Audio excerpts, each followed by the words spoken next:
Welcome back to the deep dive. Today we are doing something a little different. Usually we look at a book or, a specific news event, but today we're looking at a moment. Just one moment. A singular moment that happened just a few days ago on January 20th, 2026 in Davos, Switzerland. Ah, the World Economic Forum, the annual pilgrimage of the snowy elite. Exactly. And the centerpiece of this year's forum was a speech by Mark Carney. Of course. Now, for those who might have tuned out of global finance for a bit, Carney is, well, he's everywhere. Former governor of the Bank of England, former governor of the Bank of Canada, UN Special Envoy, vice chair of Brookfield Asset Management. And now, in the timeline we're looking at, effectively the leading political figure in Canada, if not the prime minister himself. He's the quintessential technocrat, the man who is supposed to be the adult in the room. Right, the one with the plan. And he went to Davos, and he gave a speech that, I have to admit, on a first listen, was electric. I mean, really captivating. It wasn't about interest rates. It wasn't about bond yields. It was about truth. Which is a big word to be throwing around in that particular room. A very big word. He told a story. He used a metaphor from Václav Havel, the famous Czech dissident and playwright. He talked about the greengrocer. A very, very deliberate choice of metaphor. Havel wrote The Power of the Powerless back in, 1978. That's the one? It's a seminal text on how totalitarian systems actually work, not through, brute force and guns, but through quiet, everyday compliance. So let's set the scene for everyone. Carney is on stage. The lighting is dramatic, of course. Of course. He tells the story of this greengrocer living under a communist regime. And every morning, this man puts a sign in his shop window right there between the onions and the carrots. And the sign says? The sign says, "Workers of the world, unite." It's a classic slogan. Completely boilerplate. And this is the absolute key to the whole speech. Carney explains that the greengrocer doesn't put it there because he's a passionate Marxist. He doesn't believe a word of it. Not a word. He doesn't put it there because he's excited about the workers uniting. He might even hate the slogan. He puts it there because if he doesn't, he gets in trouble. Right. The manager comes by and questions his loyalty. His kids suddenly can't get into the good school. He loses his holiday privileges. It's death by 1,000 paper cuts. Havel called it living within a lie. The sign isn't a statement of conviction. It's a signal of submission. It's a shield. It says, look, I am afraid and therefore I am unquestioningly obedient. And here is where Carney pulled the rug out. He looked at that room full of billionaires and prime ministers and CEOs, and he said, effectively, we have been the greengrocer. Wow. He said the old system, the rules-based international order, has become a hollow shell. We're all just going through the motions. We're putting up the sign, globalization, free trade, but nobody actually believes it works anymore. Not in the way it was sold to us anyway. Exactly. And then he invited them to take down the sign. It sounds incredibly noble, doesn't it? Stop lying. Stop pretending. Let's live in truth. A call to action. It does. When I first heard it, I honestly thought, wow, he's actually calling out the hypocrisy of the global elite to their faces. It felt like a revolutionary moment. And that is precisely how it was designed to sound. Yeah. It was a performance. And Mark Carney is a very, very good actor. Okay. But this is the deep dive. And we don't just applaud the performance. We read the script. And when you actually look at what Carney is proposing, when you strip away the Havel quotes and the dramatic pauses, you realize something. What's that? He isn't asking the greengrocer to be free. What do you mean by that? He literally said, take down the sign. Think about the greengrocer. What would make him truly free? Well, the ability to not put up any sign. Exactly. Freedom would be the ability to leave the window empty. Yeah. Or to put up a sign that says, I have excellent carrots today. Or maybe a sign that says, I think the government is incompetent. That is freedom. Right. The freedom to express your actual thoughts or none at all. That is not what Carney is offering. Carney is the store manager. He's walking by the shop looking at that old globalization sign and he's saying, you know what? That sign is tatty. It's faded. It doesn't test well with the focus groups anymore. Yeah. And frankly, it's not making my investors enough money. He wants you to take down the old sign, yes, but he has a new one. It's freshly printed, it's glossy, and it's ready in his briefcase. And he's just waiting for you to put that one into the window instead. Okay, that is a much, much darker interpretation. So if the old sign was rules-based order or globalization, what's the new sign? The new sign reads value-based realism. Value-based realism. Or maybe net zero or resilience. The text changes, but the function is identical. It is a loyalty test. You're still a greengrocer. You're just Yeah. updating the propaganda. They're updating the propaganda. But here is the critical difference, and this is what we really need to spend the next hour unpacking. The old lie, bureaucratic globalization, was boring. It was, paperwork. It was annoying. But this new lie, this value-based realism, It is incredibly expensive, and it is designed to structurally alter the very way human beings interact with reality. expensive in what sense? You mean like new taxes? Expensive in every sense. Financially, sure, absolutely, but also cognitively, spiritually. Right. The old system just asked for your compliance, your silent, grudging compliance. The new system, it asks for your conscience. It asks you to internalize the mandate, to believe in the new sign. You're suggesting Carney isn't a liberator at all. He's just upgrading the operating system of control. He's upgrading the cage, making it shinier, more comfortable, and much, much harder to see. And to understand why, we have to look at two things. Okay. First, we have to follow the money, the literal batteries and supply chains he and his firm, Brookfield, represent. And second, we have to look at the history. Because our research suggests Carney isn't just improvising this stuff. He is following a script that was written in 1886. 1886, that seems completely unrelated. We're talking about AI and EVs and climate change. We are. But the methodology of control, the technique of manufacturing consent, that hasn't changed in 140 years. It was codified by a man named W.T. Stead, and we're going to get to him. But first, let's stay in Davos for a bit. Let's really look at this rupture Carney keeps talking about. Right. Section 1 of our outline here, the greengrocer and what you called the baker's boy logic. Carney was very specific. He said the rules-based international order is dead. He didn't say it's sick or it's wounded. He said it's over. He called it a rupture, not a transition. And that's a really important distinction. Why? A transition implies a smooth, predictable path from A to B. You can manage a transition. A rupture implies violence. It implies things breaking unpredictably, a crisis. And a crisis requires a savior. A crisis requires a manager. He argues that the great powers, he's looking at China and Russia, are now using economic integration as a weapon. They're using tariffs, supply chains, debt traps. They're fighting a war without firing a shot. Which, to be fair to Carney, is objectively true. I mean, we see that happening every day. It is absolutely true. He is correctly identifying a real problem. Yeah. That's what makes the rhetoric so effective. Yeah. But you have to look at his diagnosis of why the West is failing to compete. He attacks what he calls the baker's boy logic. I loved this term in the notes, but I need you to break it down for me. What is baker's boy logic? Okay, so imagine a baker's boy. He's a brilliant kid, a savant at mathematics. He's in charge of the bakery's ledger. Right. He looks at the books. He sees that a loaf of bread costs exactly 1 coin to make, and it sells for 1.1 coins. That's a 10% margin. It's clean. It's efficient. The spreadsheet looked perfect. Okay. But then he sees the baker, the actual human being, throw an extra loaf into a bag for a poor widow for free, or give a baker's dozen, 13 loaves for the price of 12, to a loyal customer. And the boy's head explodes. His head explodes. He freaks out. He says, that's inefficient. That's a loss. The spreadsheet doesn't allow for giving away bread. So the boy is purely transactional. He can't see the value in goodwill or community. Precisely. The baker's boy logic is the logic of the spreadsheet. It's a logic that is mathematically perfect on paper, but dead in reality, because it ignores the human spirit.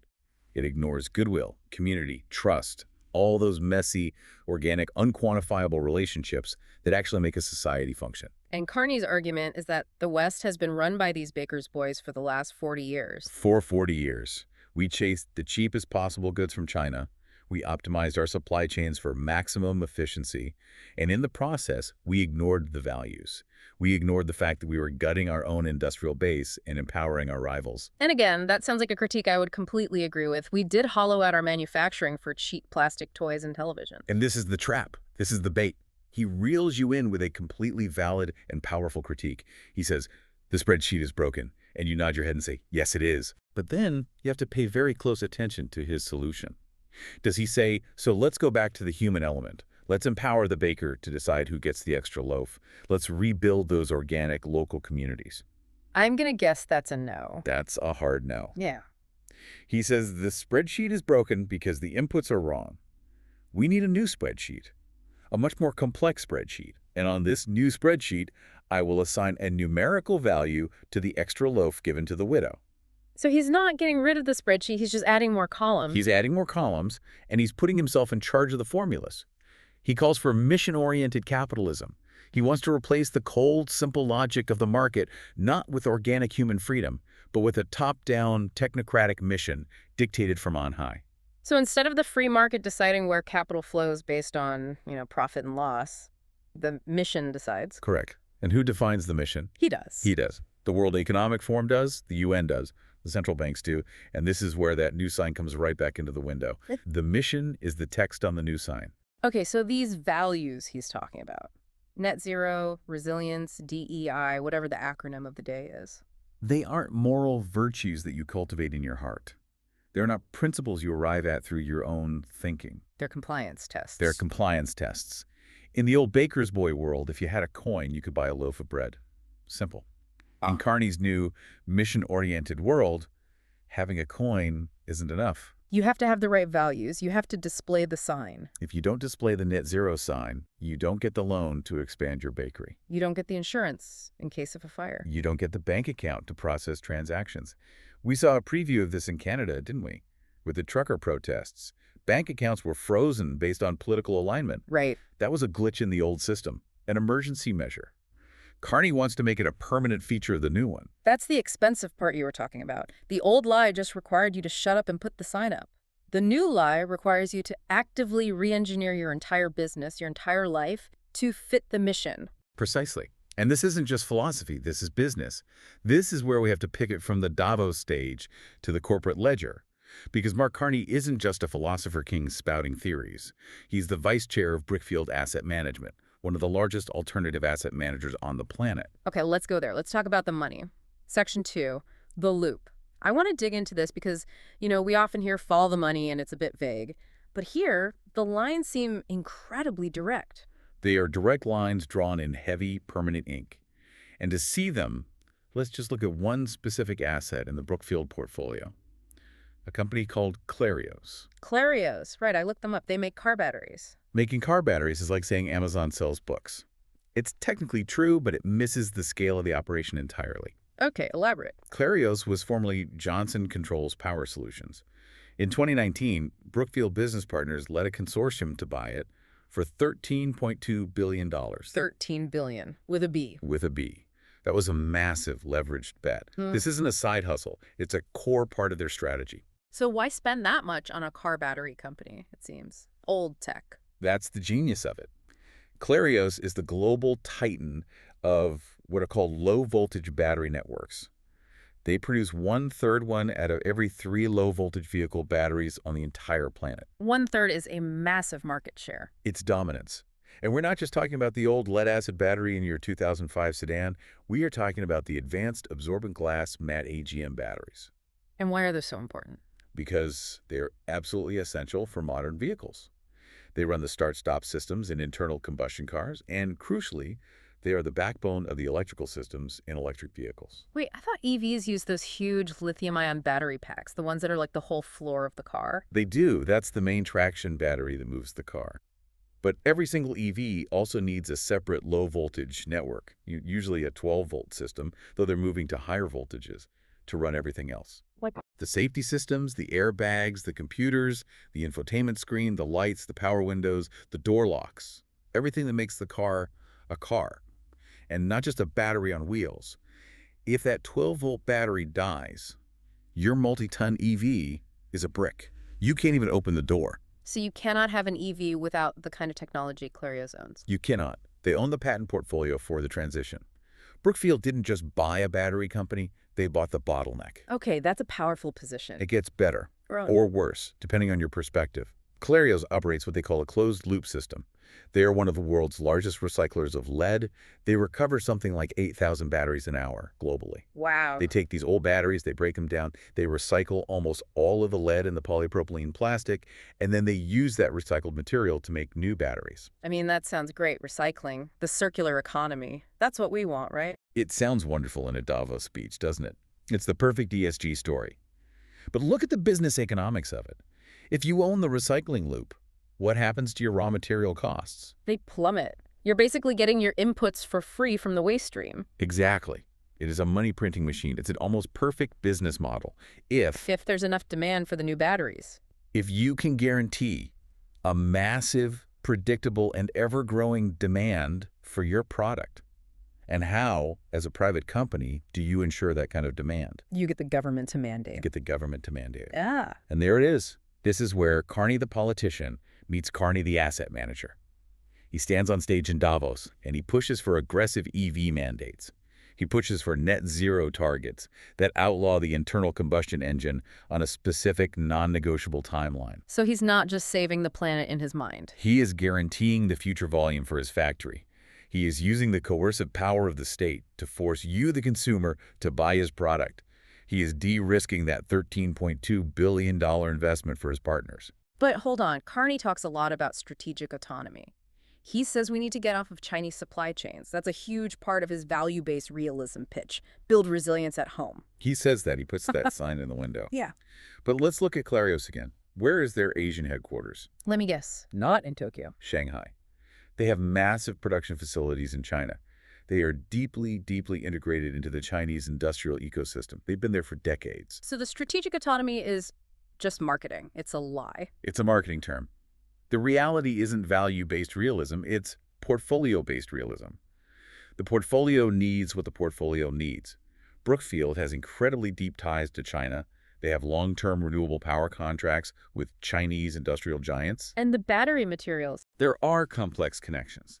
For example, between a company like AASF, which is a key supplier of cathode materials for batteries, and emerging Chinese firms like Wellian New Energy, which works on solid-state batteries.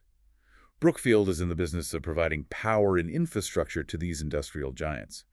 They are in bed with the very rivals that Carney, the politician, claims we need to protect ourselves from. So when he says we, he doesn't mean we, the people of Canada, or we, the West? No, he means we, the capital allocators of Brookfield, and our partners. He wants to manage the relationship with China from the boardroom, not sever it. He wants to use the power of the Canadian state to erect tariffs or create mandates that protect his specific assets while maintaining the profitable parts of their relationship. This sounds exactly like what the research notes called the social carcinoma. Yes. This is a term derived from the medical and philosophical research of the thinker we're going to discuss later, Rudolf Steiner. Think about cancer in the body. What is it? Fundamental. It's cells that grow out of control. Right. It's a group of cells that stops listening to the body's regulatory signals. They stop serving the whole organism and start growing purely for their own sake, eventually consuming the host. The cells devour the body. In the social carcinoma, the economy devours the state. In a healthy society, the state's role is to create a level playing field, to set fair rules for everyone. In this cancerous version, the state becomes the enforcer for a specific, powerful economic interest. The government becomes the marketing department for Clarios. It's so much worse than that. Yeah. It becomes the security guard. The military defends the trade route that brings in the parts. The government passes the law saying, you must buy this battery. The intelligence agencies are tasked with demonizing the competition. And our technician, the uncrowned king, Mark Carney, collects the rent. It's a merger, a complete fusion of public power and private profit. There's no separation left. And that fusion, that complete lack of separation, is precisely what Carney calls values. When he says value-based realism, what he means is we will use the full power of the state to enforce the values that make our portfolio profitable. That's heavy. It totally reframes the entire Davos speech. He's not Havel, the dissident. He's the guy Havel was writing about. He is the system. But the most frightening part is that this isn't new. We look at this and we think it's some modern dystopian Black Mirror invention. It's not. The playbook Carney is using, the specific step-by-step method of manipulation, was written down in London in 1886. Okay, let's go there. Section 3. The 1917 script and W.T. Stead. I have to admit, when I read this in the prep notes, I was skeptical. You're drawing a straight line from a Victorian journalist to a 21st century technocrat. It feels like a bit of a stretch. It feels like a stretch because we look at the aesthetics, the style. Stead was a wild man. He was the father of the modern tabloid. He was a sensationalist, a crusader. He famously bought a 13-year-old girl named Eliza Armstrong just to prove how easy it was to buy children in Victorian London. He did what now? He bought her from her mother for £5 to expose the child prostitution rings. It caused a massive scandal, sold a ton of papers, and led to the law being changed. But it also landed him in jail for 3 months. Okay, so he was chaos. He was pure chaos. And Carney is the opposite. Carney is order. He's a perfectly tailored suit. He's calm, measured, precise. He would never be caught dead in a scandal like that. Right. They're polar opposites in personality. But ignore the personality for a moment. Look at the mechanics. Look at the technique. In 1886, Stead published a pamphlet called Government by Journalism. At the time, it was considered radical, even insane. Today, it is the unwritten operating manual for the World Economic Forum. So what was the core argument of this pamphlet? Stead looked at the burgeoning democracy of his time. More and more men were getting the vote, and he sneered at it. He said the common man is too blear-eyed, that's his term, too overworked, too tired, and frankly, too stupid to know what's good for him. How can you expect a guy working 14 hours in a coal mine to have a nuanced opinion on foreign policy? Exactly that. That was his argument, which, is an incredibly elitist take, but not entirely uncommon for the 1880s. Huh. But his solution was what was so radical. He didn't say, so let's educate them, let's give them more leisure time. He said, let's bypass them entirely. He proposed a new sovereign for the modern age. Not the king, not the parliament. The uncrowned king, the editor. The guy controlling the headlines. The man controlling the narrative. Stead outlined a very clear four-step method for how the editor could rule the country right over the head of the elected parliament. And I just want you to listen to these 4 steps and tell me if they sound at all familiar. Okay, I'm ready. Lay it on me. Step 1, the mandate. The editor, in his office, decides what needs to happen. Not the voters, not the politicians, the editor. He decides we need to build more battleships, or we need to invade the Sudan, which is a big obsession of his, or, in today's terms, we need net zero by 2050. Precisely. This decision happens in a closed room among a small group of people who believe they know best. Okay. Private consensus among the elite. Got it. Step 2. Step 2, the agitation. You do not try to explain the policy logically to the public. You don't publish a white paper. You roar. That is Stead's word. You roar into the public's ear. You create a sensation. You manufacture a crisis. The Sudan is a dire threat to the British Empire. The climate is boiling. We are facing an existential threat. Right. You use fear. You use panic. You bypass the frontal lobe, and you hit the amygdala, the reptile brain. Get them emotional so they can't think straight. Exactly. Stead wrote, and this is a direct quote, "The sensationalism which is indispensable is sensationalism which is justifiable." He explicitly endorsed lying, or at least wildly exaggerating, to get the public moving in the direction you've already decided on. That is chillingly candid. It is. So now you have your mandate and you have an agitated public. Now for step 3, the Inquisition. The Inquisition. This is where Stead was a dark genius. He basically invented the modern adversarial political interview. Once the public is properly panicked, you grab a politician. You stick a microphone in his face. And you ask a loaded question.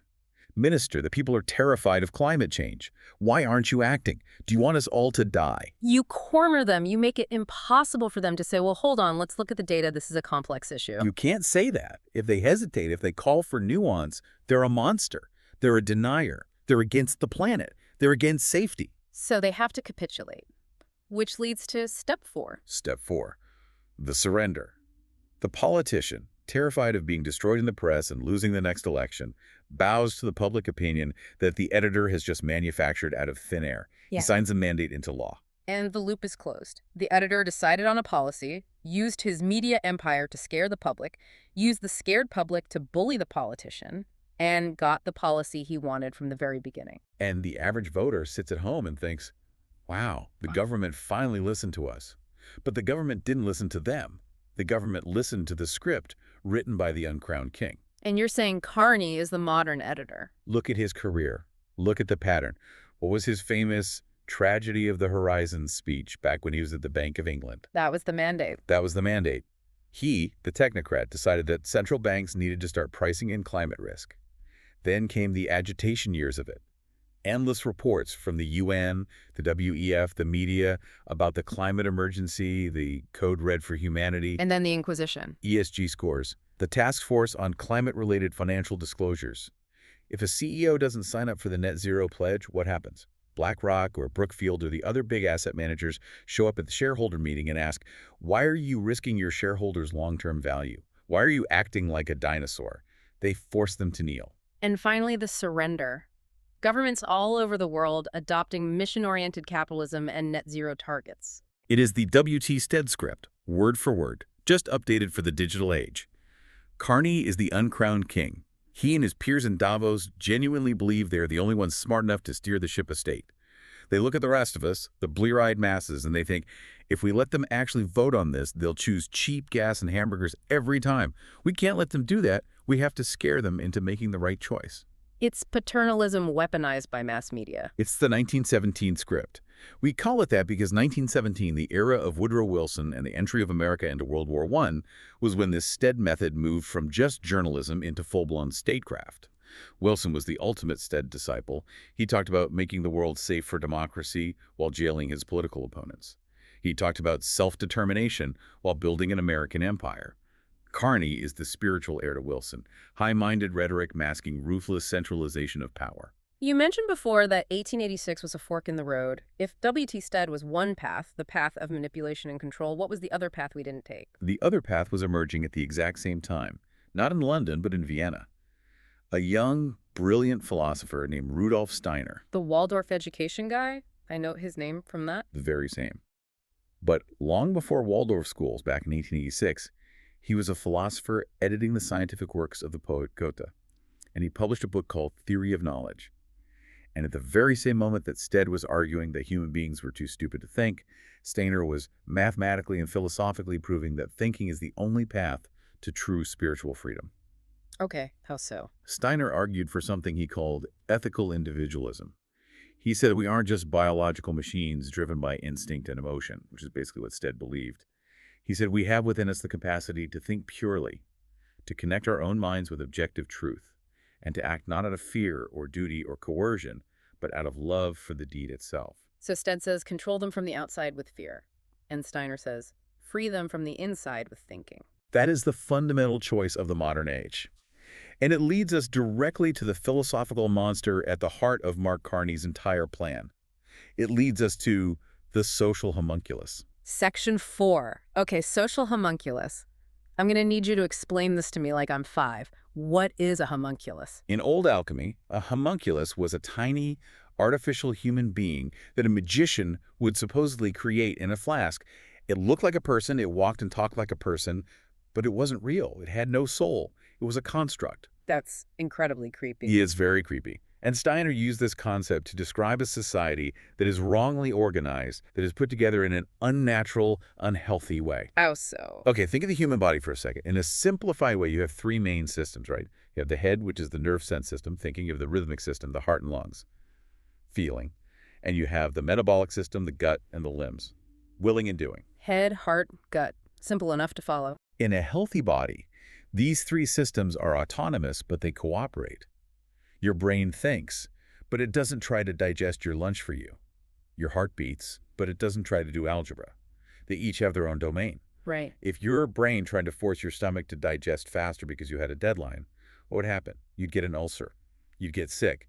The whole organism would suffer because the systems are not respecting each other's boundaries. The systems need to stay in their lanes. They absolutely need to stay in their lanes. Steiner applied this exact principle to society. He called it the threefold social order. He said a healthy society has 3 autonomous spheres. Okay, what are they? First, the sphere of rights. This is the state, politics, law. It's like the head. And its guiding principle should be equality. We're all equal before the law. One person, one vote. Makes sense. Second, the sphere of culture. This is science, art, religion, education. It's like the heart, and its guiding principle must be freedom. The state should never, ever tell you what to think, or what to believe, or what to teach your children. Okay, so equality and rights, freedom and culture. What's the third? Third is the sphere of the economy, production, trade, consumption. It's like the gut and limbs.